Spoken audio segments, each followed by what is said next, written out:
What's up, HyperFast Nation? Welcome to this episode of the show where I am with the lender extraordinaire, Karl Svensen of USA Mortgage, back for a market recap to give you guys an update of what's going on in the real estate world and specifically what's going on with mortgages. Stay tuned for the next episode of the HyperFast Show.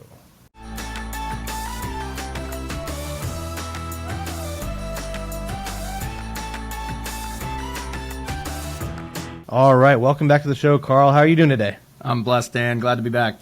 All right, well, we had you on about a month ago, and, a few years ago, maybe nothing happens in a month. This market, it seems like things are all over the place. So give us an update. What's going on in the market, and how is that affecting mortgages? Yeah, we saw some new inflation data come out in the middle of this month, in April here, and there were some key points to pay attention to. There's the producer inflation number and then the consumer inflation number. Both were significantly lower than what experts were forecasting. The producer number is like 9 points lower than what it was expected and where it was the year before. And the producer one, just so people know, that's the actual prices people are paying, correct? Like wholesale prices. Am I kind of getting the definition right? The cost that it costs for producers to make their goods. Right. So usually actual hard costs, which I like that number better than the CPI. I think CPI is baloney. I've always thought it, right? Because that's based on surveying consumers, right? So it's consumer price index, and it's based on surveys of consumers, like how much did you spend on meat last month? How much did you spend on fuel, on gas? And the problem I've always had with it is, well, maybe ribeyes are $30 a pound now, and they used to be 25 or 20.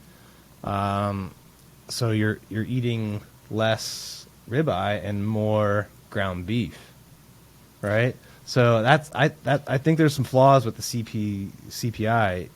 So I like the producer index better. Yeah, I like the producer index better because if you look at the charts, usually the consumer numbers follow the producer numbers, right? Because as costs go up, producers usually charge more to the consumers, and as costs come down, not always, but they usually pass those savings on to consumers as well.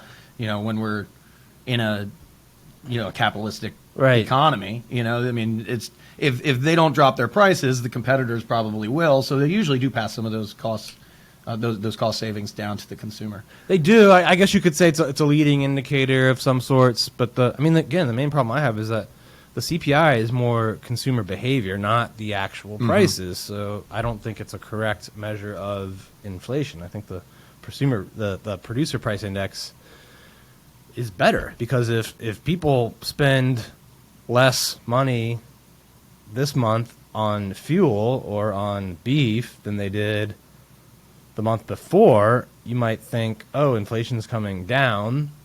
Right, but maybe they're walking more. Maybe they're not going out anymore. They're not putting as much gas in the tank, and maybe they're eating more broccoli instead of meat. So I think the CPI is kind of designed for the Fed to play their games, and the PPI is a little bit more accurate.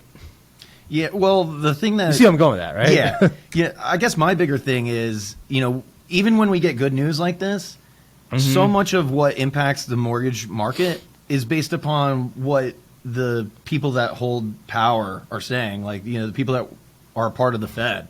So, I mean, a couple days after these numbers came out, the market responded negatively for mortgage rates, really just because of what Fed chairs are saying. Bullard, who's the St. Louis president of the Fed, came out and said that he wants to hike another 75 basis points, even though multiple experts were of the mind that this hike in May of 25 was likely going to be the last hike, which was getting people super excited because some economists did some research, and over the last, I think it was the last 3 or 4 sessions where there were the last Fed rate hike and the first Fed rate cut, the two asset classes that performed best were real estate and long-term bonds, which means, obviously more home appreciation and then lower mortgage rates if bonds perform well.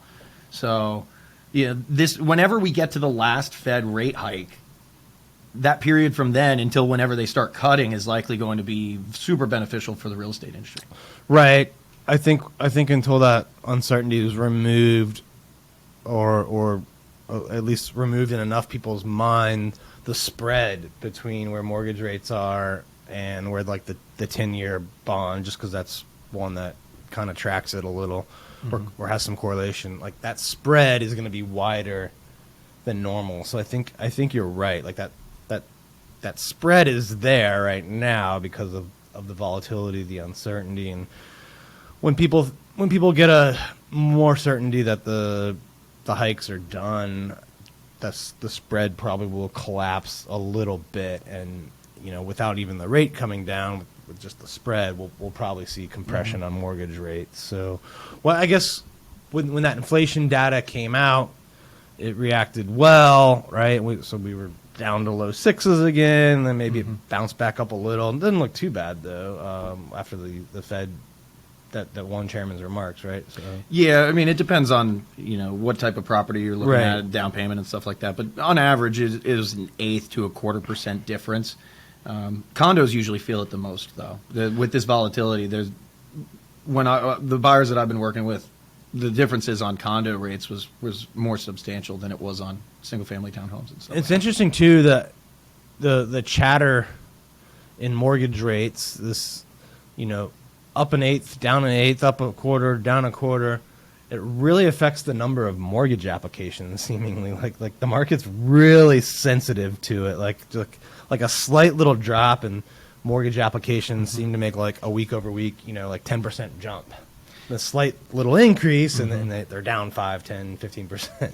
Yeah, they put out numbers the other day. I can't remember what the exact number was. I want to say I know it was over 40%. I think it was like 46%.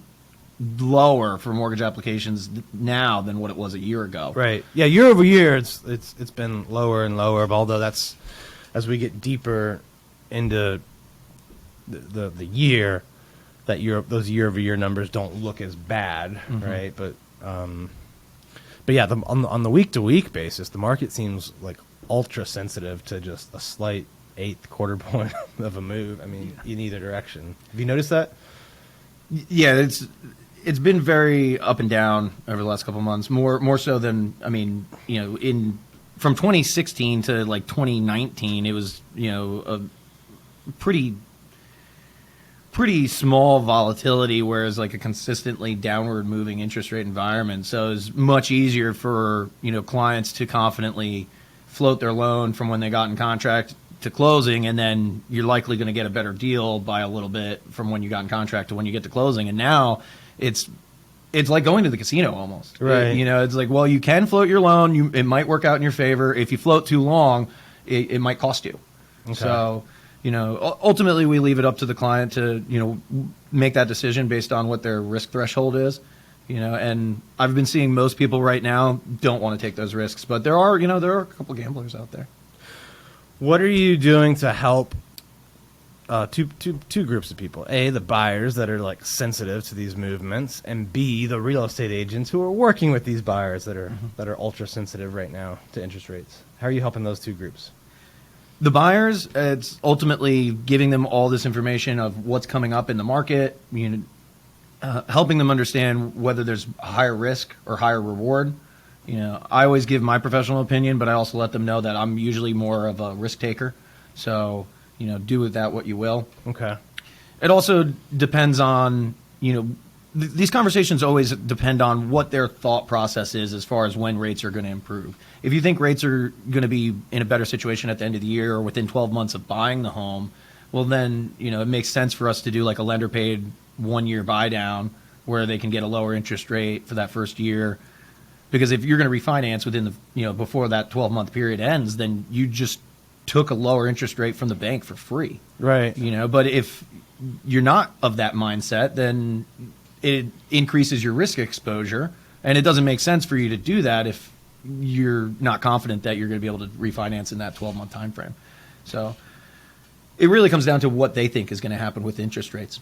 So you've got a basket of tools that you can help buyers depending on their price point, their outlook on rates, their overall financial strength, their risk tolerance, and it sounds like it's just a matter of educating the buyers on this and educating the agents as well. Definitely. And I mean, with the agents, I think it's about setting expectations for, what their time frame is to close. If it's somebody that is closing in 2 weeks, you don't really have much time to float your loan or make any take any risks, Right. Especially it depends on the client. I mean, if it's somebody that's buying at the top of their approval amount, which, I mean, we don't usually see that often in the DC area, but if they are buying at the top of their price point, you could risk qualifying for the loan. If rates go up 0.25%, you no longer qualify for the loan. That's not a risk that's worth taking. Right. But if it's somebody that's buying in their comfort zone and it's not a qualifying thing, I mean, ultimately we leave it up to them. But if we have more than right now, if you're closing 3 weeks or more from now, it's likely going to be more beneficial for you to be able to wait a little bit because of that extra inflation data that's going to come out on May 10th. So there may be some more benefits to waiting than there are of locking in, but it just depends on what your risk threshold is. All right. Well, it's amazing to sit down, get this market update with you, learn how you're helping buyers and their agents through this process, and especially now, like there's just a lot of sensitivity in the market. And just so folks know, you're with USA Mortgage. Mm-hmm. You guys do 10-day closes if needed.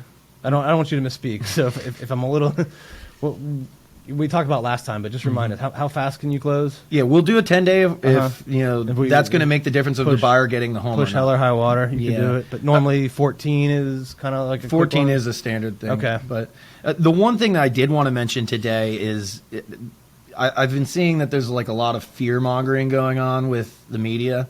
Like Redfin just put out a report recently about how the average home price is down 3%.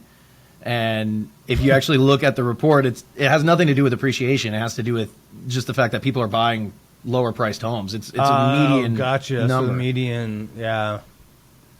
But if people are just reading the headlines, it makes people think that home prices are falling as a whole, but they're not. It's just showing that there's buyers that are in a smaller price category than what we've seen. Yeah, over the more last year or two. people are. It's probably really inventory driven. Like more people are probably willing to sell a house with a $200,000 mortgage than a $400,000 mortgage because they're less concerned about the interest rate, the good interest rate that they're giving up.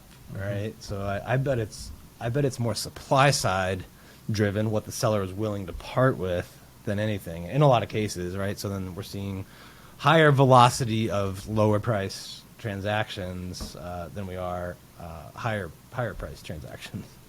I think it also has to do with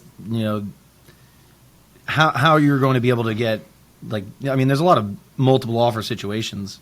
Mean it's pretty rare to find a property that only gets one offer unless you're like super in the country, from what I've been seeing. And there's just less buyers on those multi-million-dollar homes. So I'd imagine that's part of it too. Is just you're just not going to get as much activity on those because there's just less buyers in that category now. All right, if real estate agents are listening to this show, and I know if they missed the last episode with you, they should go back and listen to that as well. We talked a lot about how you're helping them with social media. Today we focused on how you're helping them with interest rate sensitivity. But if they're listening and want help with you on their social media, their marketing, how to have these tougher conversations with buyers, how do they get in contact with you, Karl? Yeah, I would say, link up with me on Instagram at the Karl Svensen. That's TheKarlSvensen, and would love to, see what you're already doing and see how we can maximize your opportunity and collaborate on something. All right, and if you're a real estate agent listening to this and want to learn about partnering with myself and Carrie Scholl at eXp Realty, I would be honored to have a conversation with you about that. When you partner with us in eXp Realty, we truly are your business partners. Carrie and I give you access to the HyperFast Agent coaching program. We give you access to another nationally recognized coaching program. we help you, if you want, with recruiting, with training, with scaling a team, scaling multiple streams of income. If you want to learn more about how we are helping real estate agents, new agents, veteran agents, solo agents, team leaders, if you want to learn more about how we're helping people all over the country at eXp Realty, just send me a text message at 703-638-4393. Yes, that is my cell phone. I do answer it. Send me a text, 703-638-4393. I would be honored to talk to you about the opportunity with Carrie Scholl and myself at eXp Realty. Thanks for tuning in to this episode of the HyperFast Agent Show. We'll see you next time.